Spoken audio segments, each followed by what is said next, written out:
बिंदनीसा। माधवी कनक को बाबासा के कमरे में देखते ही चिल्ला उठी। उसकी आंखें बड़ी, चेहरे पर तेज गुस्सा लिए वह कनक के हाथों दवाइयां छीन लेती है। माधवी की कड़क आवाज सुनकर बाबासा भी थरथराने लगते हैं, जैसे वह कुछ कहना चाह रहे हों। तभी माधवी कनक को गुस्से से देखती हुई कहती है, हमने कहा था ना, आपको जितना काम बोला जा रहा है वही करना है। फिर आपकी हिम्मत कैसी हुई हमारे इजाजत के बगैर इस कमरे में कदम रखने की? काकी सा, मैं अपना काम ही कर रही थी, लेकिन कमरे से गुजरते वक्त मुझे बाबासा दिख गए। वो उन्हें प्यास लगी थी और भूख भी, तो मैंने खाना खिला दिया। आपको मंदिर से आने में वक्त लगेगा, इसलिए मैंने सोचा कि बाबासा को दवाई दे देती हूँ। कनक अपनी बात कहती ही जाती है कि माधवी बीच में ही उसे रोक देती हुई कहती है, पानी और खाना तक तो ठीक था, लेकिन आपको किसने कहा इन्हें दवाई देने के लिए? हुकुम सा की दवाई कब और कौन सी देनी है ये हम तय करेंगे, आपको किसने हक दिया ऐसा करने पर? आपकी एक गलती की वजह से इनकी तबीयत पर कितना बुरा असर पड़ता आप जानती भी है। माधवी तेज आवाज में कनक को फटकार लगाती है, जहां सारे नौकर चाकर कमरे के बाहर खड़े हो जाते हैं। काकी सा, मैंने बाबासा से पूछकर ही दवाई दे रही थी। कनक माधवी से कहती हैं, आपकी मति तो नहीं मारी गई है बिंदनी सा? हुकुम सा आज से 10 साल पहले से ही अपाहिज हो गए।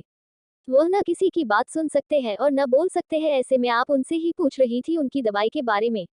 माधवी कनक पर भड़कते हुए कहती हैं, पर मैंने पूछा था और बाबासा ने कहा भी था काकी सा, इसलिए मैं दवाई दे रही थी। कनक कहती जा रही थी और माधवी उसे धमकाते हुए चुप करा देती हैं। बंद कीजिए अपनी बकवास और अभी के अभी यहाँ से दफा हो जाए। आइंदा सा इस कमरे के आसपास भी नहीं दिखनी चाहिए, समझी आप? सबके सामने माधवी कनक को खरी खोटी सुना देती है, जिससे कनक को बहुत बुरा लगता है और वह बुझे हुए मन से वहां से चली जाती है। कनक के जाने के बाद माधवी पीछे मुड़कर सभी नौकरों से वही तंज से कहती है, तुम सबका तमाशे देखने हो गए हो तो अपने अपने काम पर ध्यान दो। माधवी का आदेश मिलते ही सभी नौकरे सीधे खड़े हो जाते हैं और अपने अपने काम की गति पकड़ लेते हैं। उनके जाते ही माधवी दुष्यंत राणावत की ओर देखती है, जो इस समय कुछ बोलने का प्रयास कर रहे थे, लेकिन माधवी एक तीखे मुस्कान से उन्हें वही दवाई खिला देती है जो कनक को संदेह हो रही थी। यहाँ कनक बाबासा के कमरे से निकलकर बाहर की ओर जा रही थी, तभी चित्रा आकर उसे कहती है, छोटी हुकुमरानी सा कुमुद बाई सा आपको याद कर रही है। हे भगवान, मैं तो भूल ही गई, आज सुबह से ही कुमुद से नहीं मिली। उसे किसी चीज की जरूरत तो नहीं?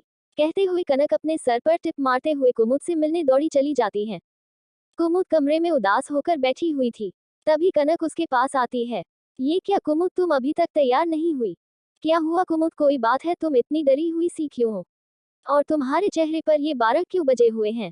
कनक कुमुद का चेहरा देखते हुए कहती है, भाभी सा मुझे बहुत डर लग रहा है, पता नहीं क्या होगा। लड़के वालों को अगर मैं पसंद नहीं आई तो माँ सा बहुत गुस्सा करेगी मुझ पर। कुमुद कनक का हाथ कसकर थामे हुए कहती है, पागल हो गई हो तुम कुमुद? ऐसे कैसे वह लोग तुम्हें न पसंद कर सकते हैं? क्या कमी है तुम में? और सिर्फ उनकी ही पसंद नहीं, तुम्हारी भी पसंद होनी चाहिए। अगर लड़का तुम्हें पसंद न आए तो बेझिझक तुम कह सकती हो, काकी सा को मैं समझा दूंगी।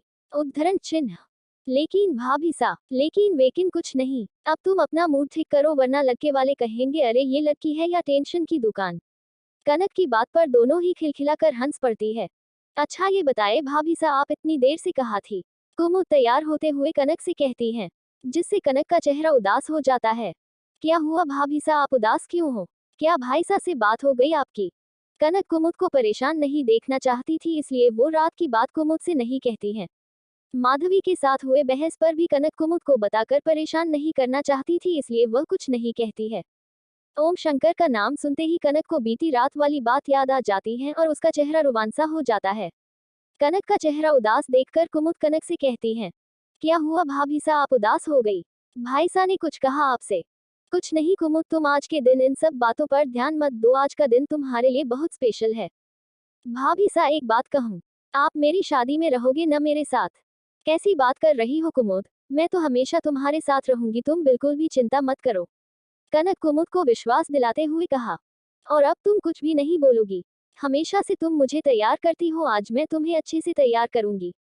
देखना लड़के वाले तो तुम्हें देखते ही रह जाएंगे, और खास कर लड़का जो हमारी कुमुद को देखना चाहता है वह तो तुम्हें देखते ही शादी के सपने देखने शुरू कर देगा। आखिरी शब्द पर कनक होले से कहती है, जिससे कुमुद की गाल शर्म से लाल हो जाती हैं। ओह देखूं तो जरा शर्म से गालों पर गुलाब खिल उठे। अब तो दर्शन करना बाकी रह गया है। कनक कुमुद को छेड़ते हुए कहती है और कुमुद भी शर्मा जाती है। कनक और कुमुद आपस में बात ही कर रहे होती है कि छबीली दौड़ती हुई कमरे में आकर कहती है, 22 साल लड़के वाले आ गए हैं, मासा ने आपको नीचे बुलाया है। ये लो बुलावा भी आ गया। चले कुमुद। कनक कुमुद को तैयार कर कहती है। कुमुद सिंपल सी साड़ी और हल्का सा मेकअप कर रखा था जिस पर उसकी सादगी चार चांद लगा रही थी। लेकिन वह बहुत ही घबराई हुई थी। धीरे धीरे कदम बढ़ा रही थी। घबराओ मत, सब कुछ ठीक होगा, और वैसे भी तुम फाइनल एग्जाम थोड़ी देने जा रही हो। भाभी सा आप भी ना। अब चलो भी कुमुद। कनक कुमुद को बाहर लेकर जाती है जहां लड़के वाले पहले से ही कुमुद का इंतजार कर रहे थे।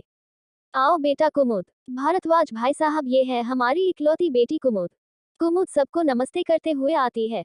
आओ बेटी बैठो, और ये कौन है बहन जी? भारद्वाज जी, जो लड़के के पिता थे, कनक को देखकर कहते हैं। जी, ये हमारे ओम शंकर की बहू कनक है। माधवी रूखे से कहती है। बहुत नाम सुना है पुष्कर में ओम शंकर राणावत का। सबकी मदद करते हैं और सबको ही समान भाव से देखते हैं। सामने बैठा ओम शंकर को कनक एक नजर देखती है। धीरे धीरे अब कनक को भी इस बात का एहसास होने लगा था। ओम शंकर के प्रति उसका रवैया बदलता जा रहा था, जो अब प्यार का बीज बोने चला था। कुछ देर बात होने के बाद लड़के के पिता कहते हैं, बहन जी, हमें तो कुमुद बिटिया बहुत पसंद आई। हम तो आज ही रोके की रस्म करने की इच्छा रखते हैं और जल्द ही हमारे घर की बहू बनाने चाहते हैं। लड़के के पिता की बात सुनकर कनक कहती है, पर अंकल जी, बात आगे बढ़ाने से पहले मेरे ख्याल से एक बार शरद और कुमुद से उसकी मर्जी पूछ लेना सही रहेगा। कनक के इस बात पर माधवी तमतमा जाती हैं। वो कनक को बोलने जा रही थी कि भारद्वाज जी कनक की बात का समर्थन करते हुए कहते हैं, ये तो बहुत अच्छा सुझाव दिया आपने बेटा। हम इस बारे में शरद और कुमुद से भी उनकी राय पूछनी चाहिए, आखिर जीवन भर साथ इन्हें रहना है। भारद्वाज जी खुले विचारधाराओं वाले थे, इसलिए उन्हें कनक की बात सही लगी। नहीं नहीं भाई साहब, आप गलत समझ रहे हैं, हमारी कुमुद ऐसी बिल्कुल भी नहीं है। घर के बड़े जो भी फैसले लेंगे कुमुद को मंजूर है। माधवी भारद्वाज जी से कहती हैं। नहीं बहन जी, शादी ब्याह में बच्चों की मर्जी जानना बहुत ही जरूरी है। हमें बच्चों को आपस में बातें करने देना चाहिए। राणावत साहब, इसमें आपकी क्या राय है? भारद्वाज जी, हमारी बहन की खुशी जिसमें होगी हम वही फैसला लेंगे। ओम शंकर ने धीरज भारद्वाज से कहा, जिसमें कनक की चेहरे पर मुस्कान आ गई। तो फिर अंकल जी, हम इन दोनों को हवेली के बगीचे घुमाने ले जाते हैं, इसी बहाने दोनों एक दूसरे से बात भी कर लेंगे।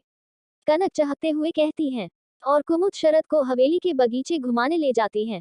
यहाँ कनक और ओम शंकर के इस फैसले से माधवी न खुश रहती है, लेकिन मेहमान के सामने वह अपनी गुस्सा अपने तक ही सीमित रखती हैं। क्या होगा आगे जानने के लिए कहानी के साथ कनेक्ट रहें और चैनल को सब्सक्राइब करना न भूलें।